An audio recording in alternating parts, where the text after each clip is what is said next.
होली की तैयारी चल रही थी। पिछले 4 दिन से नेहा पूरे घर की सफाई में लगी थी।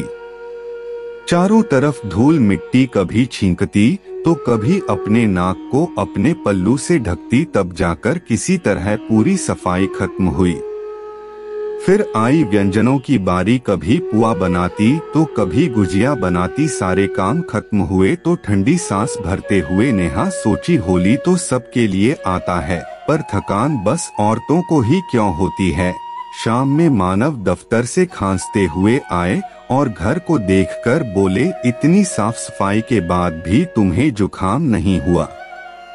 और एक बेचारा मैं हूँ, मेरे सहकर्मी को सर्दी थी, 2 दिन उसके साथ क्या बैठा, मेरी तो हालत खराब हो गई। इस होली का मजा कहीं किरकिरा ना हो जाए, बस इसी बात का डर है। नेहा बोली, आपको होली की पड़ी है, मुझसे थोड़ी दूरी बनाए रखिएगा वरना मैं भी बीमार पड़ जाऊंगी। कमरे में रहिएगा, अब आपकी भी सेवा करनी पड़ेगी। मैं जो बीमार पड़ गई तो मेरी सेवा कौन करेगा?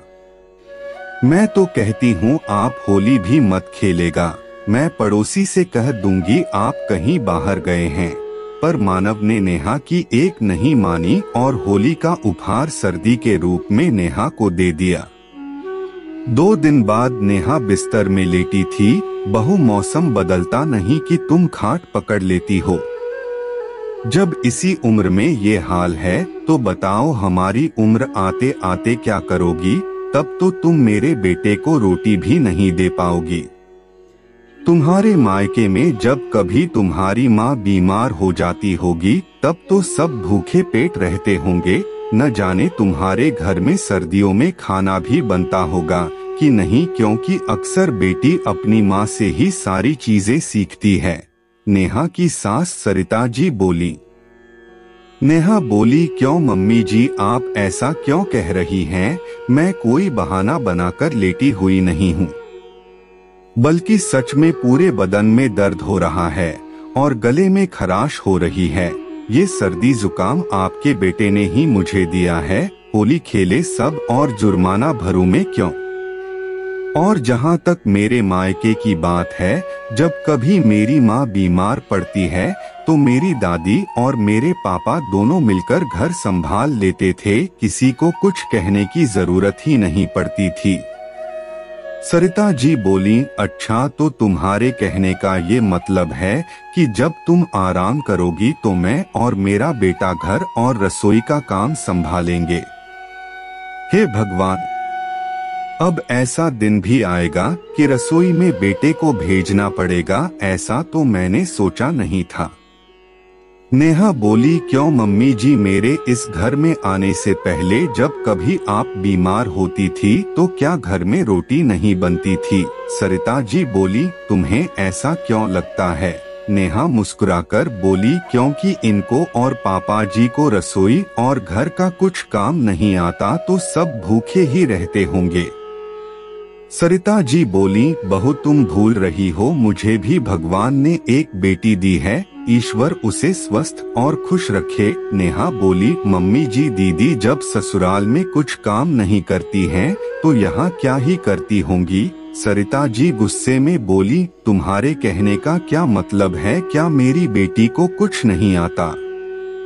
नेहा हंसकर बोली, आप ही तो कहती हैं कि आपसे घर का काम नहीं हो पाएगा, तो फिर दीदी कैसे करती होंगी? क्योंकि अभी अभी आपने कहा लड़की अपनी माँ को देखकर ही सीखती है। सरिता जी गुस्से में बोली, हाँ हाँ मेरी बेटी, और मुझे कुछ नहीं आता, तुम्हें तुम्हारी माँ ने पलटकर जवाब देना जरूर सिखाया है। इतना कहकर सरिता जी नाराज होकर चली गईं।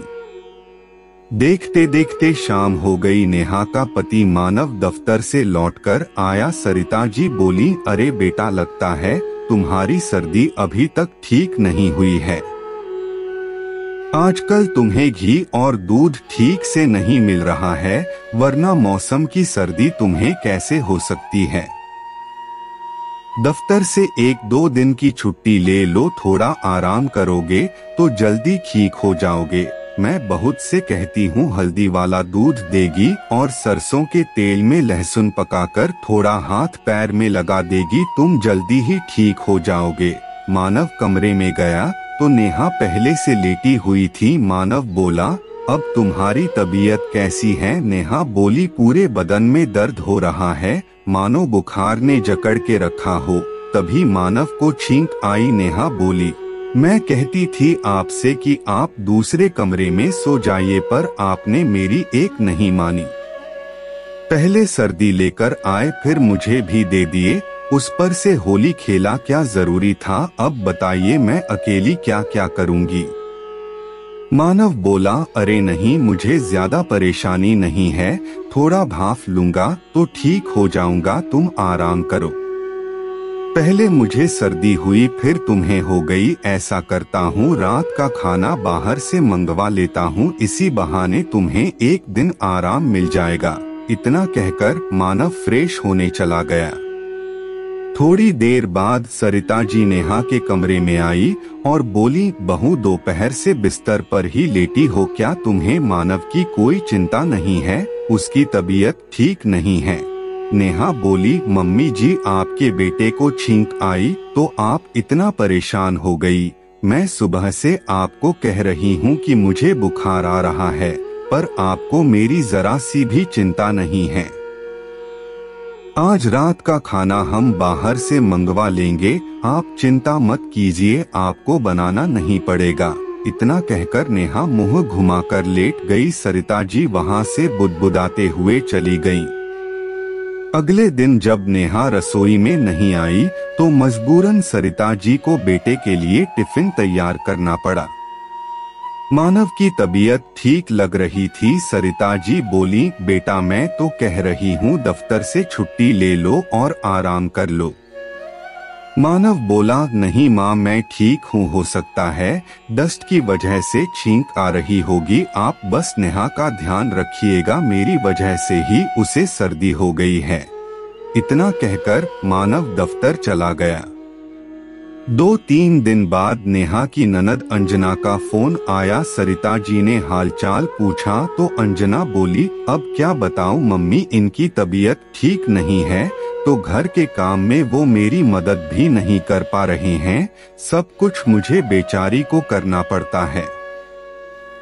सरिता जी बोली, अरे दामाद जी को थोड़ी सर्दी ही तो हुई है, ऐसा भी क्या आराम करना? फिर तुम्हारी सास क्या करती है? उनसे कहो बुढ़ापे में थोड़ा हाथ पैर चलाया करें, वरना हड्डी अकड़ गई तो आगे चलकर और परेशानी होगी। अंजना बोली, खैर मम्मी मेरी छोड़िए, आप बताइए वहाँ क्या चल रहा है?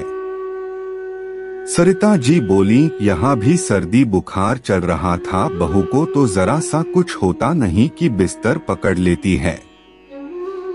बेचारा मेरा मानव सर्दी में भी दफ्तर जाता है, बहू तो अब जाकर घर का काम देख रही है। तभी नेहा चाय लेकर आई और बोली, मम्मी जी लीजिए अदरक वाली चाय। ये बेमौसम सर्दी का इन्फेक्शन कहीं से भी आ जाता है। बेटे ने मुझे होली का तोहफा दिया, कहीं बेटी आपको ना दे दे। सरिता जी ने बहाना बनाकर फोन रख दिया और बोली, बहू ताने क्यों मार रही हो, जो कहना है वो कहो। नेहा बोली, मम्मी जी दीदी की तबीयत खराब हुई तो आपको कितना बुरा लग रहा है। काश कि आप मेरे और नंदोई जी के बारे में भी यही सोचती। सच कहा है, किसी ने अपने बच्चों का दर्द दिखता है और बहू का दर्द किसी सास को नहीं दिखता। नेहा चुपचाप वहां से चली गईं। कुछ रोज बाद सरिता जी 2 दिन के लिए अपनी ननद के घर गई। जब वहां से लौटकर आई तो छींकती हुई आई। उनको देखते ही मानव बोला, हे भगवान माँ, ये बेमौसम का प्रसाद आप भी ले आईं। आजकल ये सर्दी खांसी और बुखार बहुत फैला हुआ है, आप एक कमरे में रहिएगा, बाहर मत निकालिएगा। मेरी वजह से नेहा बहुत परेशान हुई थी। अब आपकी वजह से फिर कोई बीमार ना पड़ जाए। सरिता जी आश्चर्य से मानव को देख रही थीं। नेहा बोली, ये कैसी बातें कर रहे हैं? बचपन में जब आप बीमार पड़ते थे तो क्या आपकी माँ आपको एक कमरे में छोड़ देती थी? नहीं, दिन रात आपको ठीक करने के लिए 100 जतन करती होंगी, कभी दवाई तो कभी मालिश। जब किसी की तबीयत खराब होती है तो जानती हूँ कि दवाई से ही वो ठीक होता है, परंतु अपनों के प्यार भरे शब्द दवाई से बढ़कर होते हैं। आप मेरी चिंता मत कीजिए, मैं उनकी देखभाल कर लूंगी, आप जाइए। फिर क्या था, नेहा ने तुरंत डॉक्टर से संपर्क किया और सरिता जी की दवाई चलानी शुरू की और अपनी माँ से घरेलू नुस्खे के बारे में पूछी। माँ ने बताया, 1 गिलास पानी में तुलसी के कुछ पत्ते, 2 काली मिर्च, 2 लौंग, थोड़ा सा अदरक का टुकड़ा और थोड़ी सी दालचीनी के साथ हरसिंगार के कुछ पत्ते डालकर उस पानी को उबालते हुए आधा कर लो। वो उन्हें दिन में 2 बार देना। हरसिंगार के पत्तों की वजह से उनके शरीर का दर्द खत्म हो जाएगा और कुछ ही दिनों में सर्दी खांसी भी खत्म हो जाएगी। नेहा ने बताए हुए नुस्खे को अपनाया तो उनकी तबीयत बेहतर हुई। 2 दिन बाद जब नेहा उन्हें पीने के लिए गरम गरम सूप दे रही थी, सरिता जी बोली, बहू मैं बीमार क्या हुई, तुम्हारा काम बढ़ गया। नेहा मुस्कुराकर बोली, मम्मी जी हम जानबूझकर बीमार तो होते नहीं हैं, ये मौसम ही ऐसा है, हर कोई बीमार हो रहा है, आप चिंता मत कीजिए, देखिए आपको बुखार भी नहीं आ रहा, कल तक आप बिल्कुल ठीक हो जाएंगी। 3 दिन बाद छुट्टी था। सरिता जी की तबीयत अब ठीक लग रही थी तो वो बाहर बैठकर चाय पी रही थीं। तभी मानव आया और बोला, नेहा क्या 4 दिन से बस सादा सादा खाना खिला रही हो, कुछ अच्छा बना। ये देखो घर में कितनी धूल जम गई है, लगता है आजकल तुम्हारा काम में मन नहीं लग रहा है। सरिता जी बोली, मानव अगर तुम्हें इतनी ही धूल दिख रही है तो आज तो छुट्टी का दिन है, तुम खुद सफाई क्यों नहीं कर लेते हो? बहू के पास हजारों काम होते हैं, आखिर वो क्या क्या करेगी? मेरी वजह से वो 4 दिनों से सादा खाना बना रही थी और वही खाना बेचारी खुद भी खाती थी। तुम्हारी माँ के लिए वो इतना कर सकती है तो तुम सादा खाना भी नहीं खा सकते। बचपन में मैंने तुम्हारी सेवा की, अब इस उम्र में बहू मेरी सेवा कर रही है। सच कहा था बहू ने, मैं ही तुम लोगों को कुछ नहीं सिखाई। मानव बोला, क्या बात है माँ, आज आप बहू के पक्ष में मुझसे लड़ रही हैं, ये बदलाव कैसे आया? सरिता जी बोली, बेटा मैं बहुत गलत थी सच में, अगर एक बहू को उसकी सास से माँ जैसा प्यार मिले तो बेचारी दर्द में भी माँ को याद ना करें। बहू 4 दिन तक बीमार थी, मैंने उसकी कोई मदद नहीं की, उल्टा 4 बातें सुना दी। जब मैं बीमार पड़ी तो वो घर रसोई और मुझे सबको एक साथ संभाली। सच कहते हैं लोग, अगर बुढ़ापा बेहतर बनाना है तो बेटे के दर्द के साथ बहू के दर्द को भी महसूस करना होगा। तभी नेहा चाय लेकर आई और बोली, मम्मी आप चाय पीजिए, मैंने नाश्ते की तैयारी कर ली है, अब थोड़ी घर की साफ सफाई भी कर देती हूँ। सरिता जी बोली, कोई जरूरत नहीं है बहू, धूल मिट्टी से कहीं फिर से किसी को सर्दी बुखार ना हो जाए। वैसे भी अभी तो होली की साफ सफाई हुई थी। मानव थोड़े पैसे खर्च करो और अर्बन क्लैब से सफाई करने वाले को बुलवा लो। अगर काम करके मेरी बहू की मदद नहीं कर सकते हो तो कम से कम ऐसे ही मदद कर दो। नेहा हैरानी से सरिता जी की तरफ देख रही थी। सरिता जी बोली, हैरान क्यों हो, मैं तुम्हारी ही सास हूँ। हाँ, बस थोड़ा खुद को बदलने की कोशिश कर रही हूँ। अब मुझे अपने बेटे की तकलीफ के साथ तुम्हारी तकलीफ भी दिखती है। क्या करूँ, सास हूँ समझने में थोड़ी देर लगी पर तुम्हारे प्यार ने मुझे बदल ही दिया।